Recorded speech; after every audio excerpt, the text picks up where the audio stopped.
Thanks, Chase. Well, scientists have discovered something unusual on the seafloor miles off the Oregon coast to help them better understand earthquake zones. Swarm of earthquakes off the coast of southern Oregon this weekend. The U.S. Geological Survey says they measure between 5.4 and 4.2 magnitude.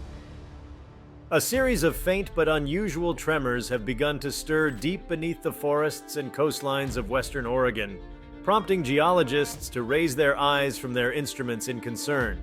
These are not the typical earthquakes familiar to the Pacific Northwest, but the subtle rumblings of a mysterious seismic zone that appears to be awakening after a long period of dormancy.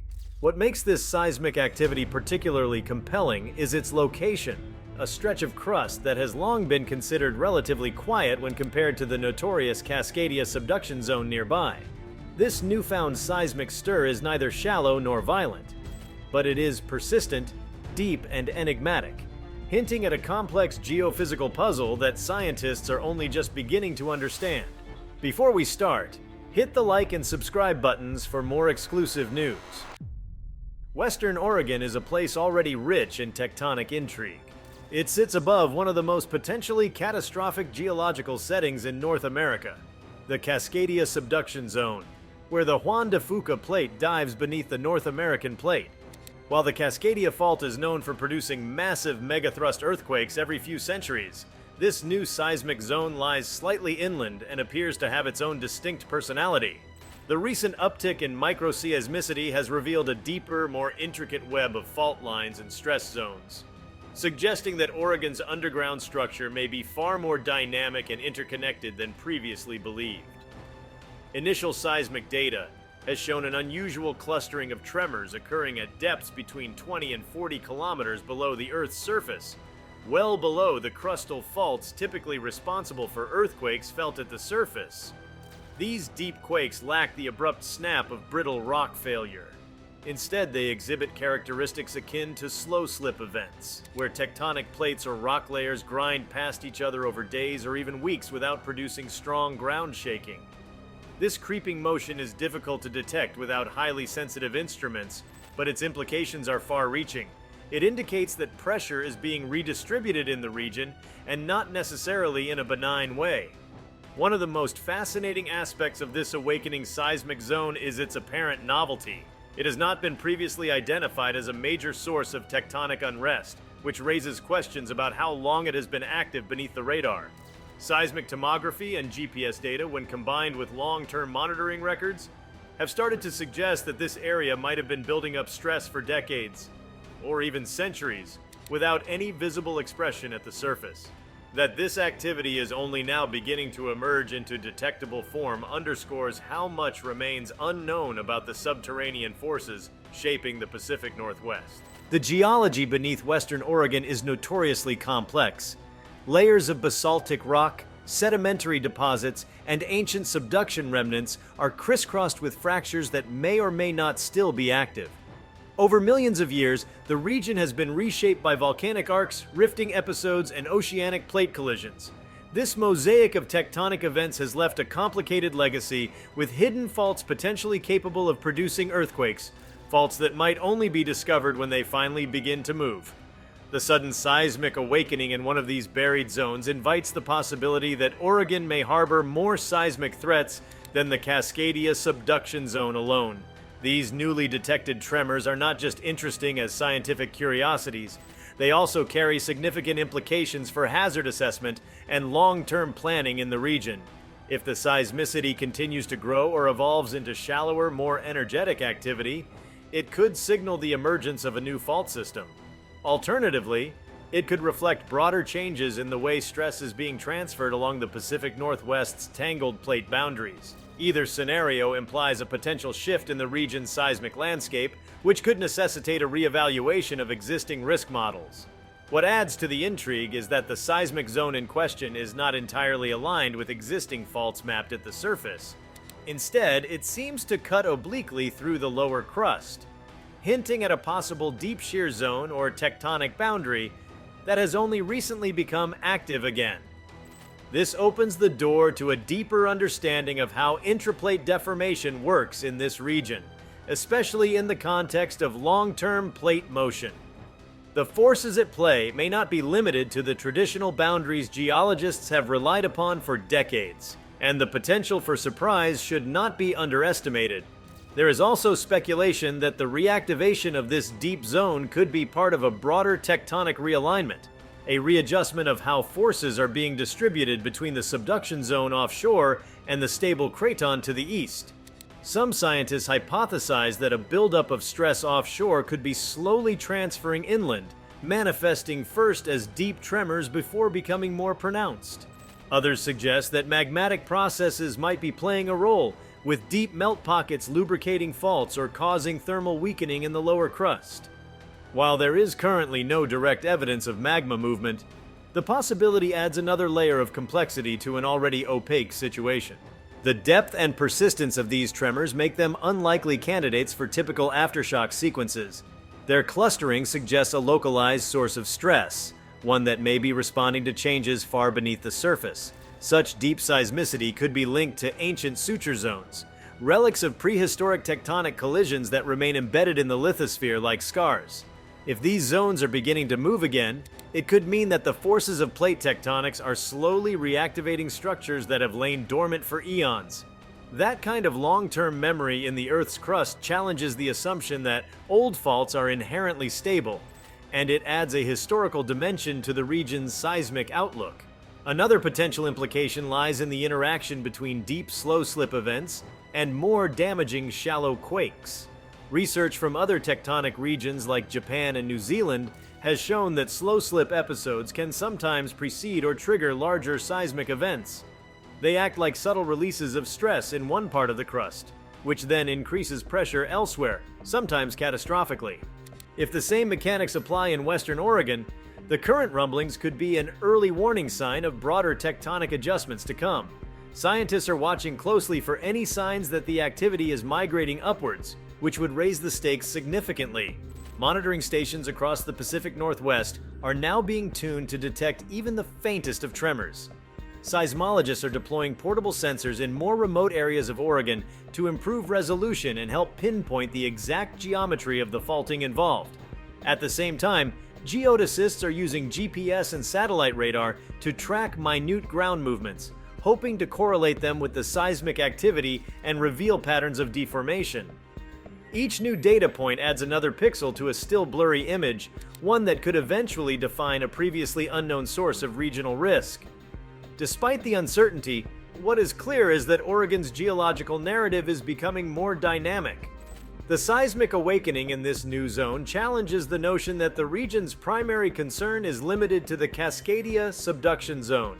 It compels scientists, policymakers, and the public alike to consider the broader tectonic framework, and to prepare for the possibility that the state's earthquake risk may be more complex than previously appreciated. While the tremors are currently too weak to be felt by humans, their message is being heard loud and clear by the instruments designed to listen. In many ways, this discovery is a reminder of the deep, restless power beneath our feet. Earth's tectonic forces operate on scales of time and depth that defy human intuition. A zone that appears stable for a lifetime or even for centuries can awaken with little warning. This seismic stirring may be the beginning of a longer, more dramatic geophysical story, or it may fizzle into another layer of the background tectonic hum. But the simple fact that it is happening at all, in a place thought to be tectonically muted, is enough to merit both curiosity and caution. Western Oregon's mysterious seismic zone is not a headline-making monster quake, but its emergence is arguably just as important. It highlights how little is truly known about Earth's deep mechanics, especially in regions with complex geological histories. Every tremor is a clue, every seismic cluster a whisper from the depths.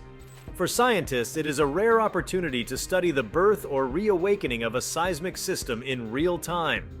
For residents of the region, it is a subtle but urgent reminder that the ground beneath them is alive and evolving. The implications of this development stretch beyond geophysics. Infrastructure resilience, urban planning, emergency preparedness, and insurance models may all need to account for this newly discovered seismic behavior. If a new fault system is indeed developing, or if old structures are reactivating, the assumptions that underlie building codes and risk models may need to be re-examined. Even in the absence of large earthquakes, Slow deformation and deep tremor could affect groundwater flow, increase landslide risks, or impact volcanic systems nearby. While Oregon's deep seismic awakening has not yet produced dramatic consequences, it has captured the attention of the scientific community. Every small quake is now scrutinized, every cluster mapped with precision. As researchers race to gather more data, one thing remains certain: the Earth is always in motion, even when we cannot feel it. The tremors beneath Western Oregon are a soft drumbeat in the darkness, one that may eventually crescendo into a louder geological chorus. The seismic awakening beneath Western Oregon has opened a fresh chapter in the ever-evolving narrative of Earth sciences, not just due to its unexpected nature, but because of the vast number of unknowns it introduces. In regions already layered with tectonic complexity, such as the Pacific Northwest, new seismic activity isn't merely another item of academic interest. It can challenge entire frameworks of geological understanding. This deep movement suggests that the foundation upon which prior models were built may lack critical data, especially when it comes to the forces operating far below the brittle crust where most of humanity's attention usually lies. Seismologists have been quick to note that the depth of the tremors positions them in the ductile part of the Earth's lithosphere. In this environment, rock does not break as it does in the upper crust. It flows, warps, and deforms under pressure. This behavior is fundamentally different from the sudden rupture dynamics of traditional earthquakes. The presence of tremor in such a plastic zone hints at a hidden engine of deformation, something that does not release energy in sudden jolts, but in protracted grinding episodes that accumulate tectonic stress over vast geological timescales. As this region continues to rumble, there's an increased interest in whether this activity could represent a transitional tectonic setting, perhaps a zone caught between distinct tectonic styles. It might reflect a boundary where the mechanical behavior of the lithosphere is changing due to evolving thermal conditions, strain rates, or the presence of fluids deep underground. Such transitions can be zones of unexpected tectonic behavior, prone to new styles of faulting or interactions between stress fields that are not aligned with surface features. This raises the possibility that the seismic zone represents a geologic evolution in progress, a snapshot of Earth's internal machinery mid-adjustment. The character of the tremors, meanwhile, suggests a hybrid type of seismicity that blends attributes of slow slip and low-frequency earthquakes. These phenomena are still only partially understood, despite their increasing recognition in subduction zones around the globe. The hybrid signals detected in Oregon hint that we may be witnessing a previously undocumented type of fault behavior, one that challenges the classic binary between seismic slip and aseismic creep. Understanding this kind of motion could offer key insights into how stress is accommodated at various depths, and how that stress might influence more damaging events above. Advanced imaging technologies such as full waveform inversion and high-resolution seismic arrays are now being utilized to map the underground structures responsible for the activity. These tools allow researchers to see into the Earth in unprecedented detail, capturing variations in wave speed that reveal changes in temperature, composition, and fluid content. Early results from these efforts suggest that the seismic zone is embedded in a region of anomalously low seismic velocity, typically associated with elevated heat or partially molten rock. That opens the door to more speculative but scientifically intriguing possibilities. Perhaps a hidden heat source is softening the lithosphere, lowering its strength and enabling movement where none was possible before. If such thermal anomalies are confirmed, they would have profound implications for regional tectonics. A hotter lithosphere behaves differently from a cold one. It is more deformable, more susceptible to flow, and more likely to undergo reactivation of older fault systems. These conditions could transform previously dormant regions into active tectonic zones, changing the stress balance across hundreds of kilometers. In this light, the seismic awakening might not be an isolated anomaly but part of a larger geodynamic feedback loop driven by deep heat and mantle flow beneath North America's western edge. Hydrological factors could also play a role in lubricating deep faults. At high pressures and temperatures, fluids such as supercritical water or partial melts can migrate through the crust, lowering the effective friction along potential slip surfaces. Such fluids may originate from dehydration reactions in the subducting slab or from mantle-derived magmas inching their way upward. These hidden fluid pathways could be transient, opening and closing as conditions change, but they can drastically alter the mechanical behavior of fault zones. The sudden availability of deep fluids could be a catalyst for movement, initiating tremor in otherwise locked or silent regions. Beyond the mechanics of the tremors, there's a growing concern about the implications of their location. The zone lies uncomfortably close to major population centers, including Eugene, Corvallis, and even Portland, depending on its full lateral extent. While the current tremors are too deep and weak to be felt, any migration of activity toward the surface could have serious implications for these cities, especially if linked to fault systems that extend upward. Moreover, this region hosts vital infrastructure, power stations, water supplies, dams, and transportation arteries that could be vulnerable to unexpected seismic stress. The idea that a previously unrecognized seismic system might exist beneath such critical zones adds a layer of urgency to ongoing research. Adding another layer of complexity is the potential for interaction between this new seismic zone and the broader stress regime governed by the Cascadia Subduction Zone. Though spatially distinct, both zones share a geodynamic environment shaped by the convergence of the Juan de Fuca and North American plates. It is plausible that changes in one system might influence stress levels in the other, even if indirectly.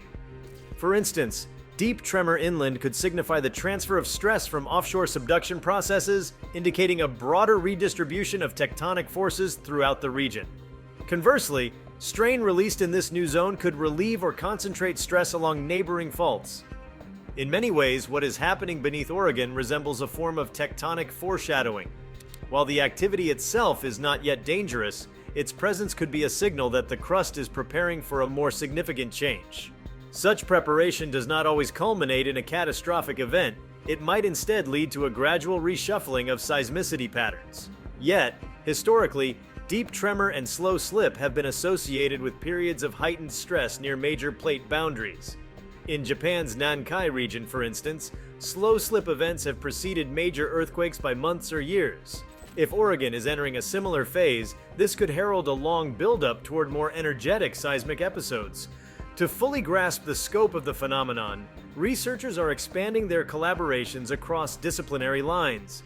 Geologists, geophysicists, geochemists, and even climate scientists are sharing data to understand how Earth systems interact at depth. For instance, changes in surface water load due to seasonal precipitation or long-term climate shifts can subtly influence stress fields underground. In Oregon, where snowpack and rainfall vary dramatically by year, there is increasing interest in how surface hydrology might affect deeper tectonic responses. Though the effect is small, it can be significant over time, particularly when combined with other stressors. At the global scale, the tremors in Oregon also resonate with discoveries being made in other tectonically active regions. There is a growing recognition that deep tremor and slow slip may be far more widespread than previously thought, simply because they are so hard to detect. Improvements in instrumentation and signal processing are allowing researchers to identify these faint movements in places where they were once invisible. As a result, Oregon's seismic awakening may not be an isolated case, but part of a broader global pattern that points to a deeper, more subtle layer of tectonic behavior. These revelations are challenging the traditional seismic hazard paradigm, which has historically focused on the upper crust. This paradigm shift demands changes in both monitoring strategies and risk communication. Emergency management officials now face the challenge of incorporating uncertain and emerging seismic threats into public safety frameworks. How do you prepare communities for deep-seated hazards that may not produce shaking until years or decades later? Traditional warning systems are geared towards sudden, shallow earthquakes. But slow tectonic changes, creeping deformation, deep fluid migration, or thermally induced flow do not trigger sirens or set off emergency protocols. Yet they can be precursors to more significant hazards, and ignoring them could prove costly. Public awareness campaigns may need to evolve to reflect these nuances. The concept of an earthquake is no longer as simple as a sudden jolt in the night. The Earth speaks in many tones, some loud and destructive, others quiet and slow. Teaching communities to understand and respect this spectrum of seismic behavior could foster greater resilience and long-term planning. In Oregon, where residents already live under the looming threat of the next Cascadia megathrust event, this new development adds another dimension to the region's seismic identity. From an academic perspective, the mysterious seismic zone offers a rich opportunity for study and discovery. It presents a rare natural laboratory where processes like lower crustal flow, stress transfer, and fault zone evolution can be observed in near real time. It may even help resolve long-standing questions about the nature of the North American plate boundary and how its internal deformation zones accommodate tectonic strain. If the zone proves to be an incipient or reactivated fault system, it could provide critical insights into how new faults are born, or old ones reborn, in continental interiors. If you like this video, please give it a like and subscribe to our channel. Also, could you leave your comments below and tell us? What are your thoughts on the mysterious seismic zone in West Oregon? Big quake soon? We want to hear from you. Thank you for watching, and see you next time.